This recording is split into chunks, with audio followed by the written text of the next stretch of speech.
যে আমার স্বামী যা উপার্জন করছে সে সব নিজে দিয়ে দিচ্ছে। আমি তার শর্ত মুক্তি কামনা করি। সুমন ভাইয়ের ভয় নাই।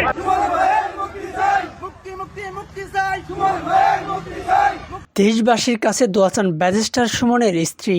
তিনি আরো বলেন, সে নিজের জন্য কখনোই কোনো কিছু করেননি। তিনি যাই করেছেন সবকিছু মানুষের জন্য করেছেন। আমি নিজেই তার প্রমাণ।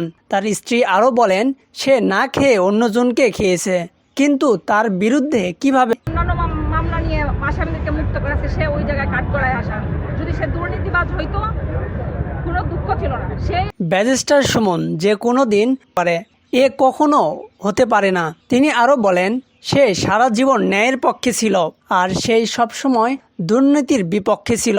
সে সবসময় সাদাকে সাদা বলেছে, সে সবসময় কালোকে কালো বলেছে।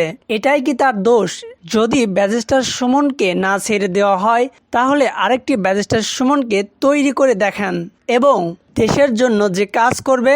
তিনি আরও অনেক দুঃখ প্রকাশ করেন এবং দেশবাসীর কাছে দোয়া চান এবং খুব তাড়াতাড়ি তার স্বামীকে মুক্তি পেতে চান। এতক্ষণ আমাদের সাথে থাকার জন্য ধন্যবাদ।